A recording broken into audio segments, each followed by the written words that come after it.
Alright guys, I'm at the Hamlin show. See you around here. I didn't have a whole lot of time because I was doing judging and stuff. But I will be in this video. But I just want to show you briefly what's going on. It's a bunch of cars. But there was something over here that I had some interest in. We're going to go over here and read the little story. It says, it's restored 43 Ford GPW Jeep, dedicated to all the men and women who have served in the armed services of the United States of America, both living and dead, heroes all, but especially the men of Mount Carmel, PA, and especially to the men of St. Matthew's Slovak Lutheran Church who served in World War II.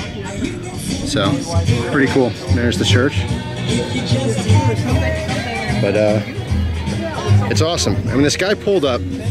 First thing I noticed, of course, is his M1 Grand here. And the bayonet, which is pretty cool. And I'm here with my new friend, Haas. Wanna say hey? What's shaking? He came out to the show. What's up with you, all the rest of you lazy bums? No, I know a lot of people all around the world, and you'd love to be here, and you couldn't. Thank you for the support anyway. But it was pretty cool. He's letting little kids take pictures with that Tommy gun over there. I can zoom in a little bit. So that was really neat. It's pretty cool. Personally, I think it should be in a special interest group because it has to compare with these other cars here. It's just going by year as opposed to, you know, what type of car. So out of these 4 spots, only one person's not going to win because it's the first, second, and third. But anyway, I thought it was a really cool vehicle, so I thought I'd make a video. And again, Haas. What's your channel? Jack the Lobster. Alright. Yeah, I just got a video of my ferret kind of figuring some problems out, but yeah, that's cool. Ferrets are fun. Right on. They're very fun, so. Best roommates. People like the video, I'm sure. But yeah, this is I mean, there's a lot of cool cars here, and yeah, I love the muscle cars and everything, but this stood out the most. And of course, I love the story on it, so. Definitely the winner of the day.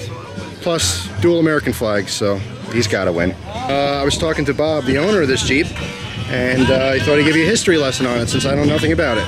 So here's Bob, just hanging out.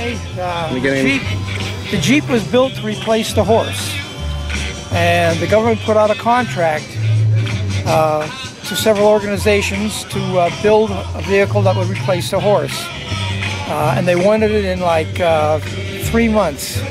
So you're talking 90 days. Wow.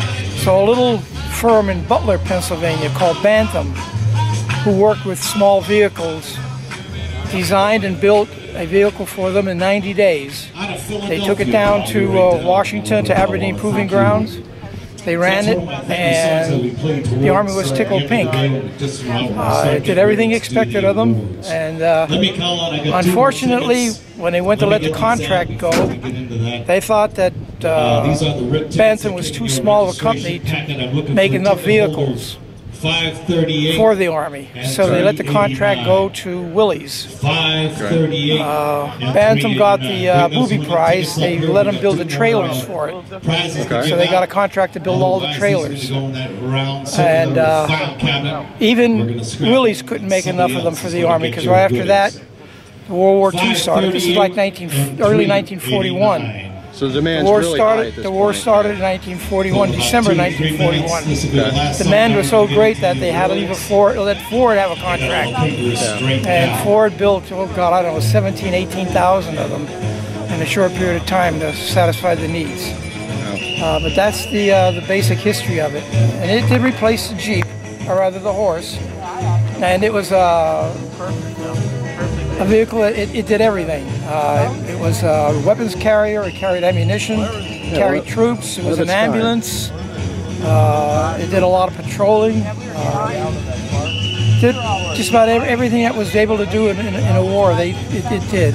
That's amazing. And all the troops, when they were invading a beach and everything, they gave heart when they saw the Jeep coming on shore, because they figured if the Jeeps were there, the battle was not won, but at least they weren't going to get kicked off the beach. Yeah. So they knew they had the firepower. They knew that. They knew that if the Jeeps were there, they were going to get the supply they needed to do the fighting. Well, that's awesome. Thank you for the history, Bob. Very welcome. By the way, I noticed your hat. Veteran. I got to thank you for your service. You're very welcome. It's my honor and pleasure. Thank you. All right, guys, so there's some history. Very, very cool stuff. And that's all. Beautiful weather, awesome people. Really fun time out here. So that's it, guys. Hope you enjoy the rest of your day. Take care.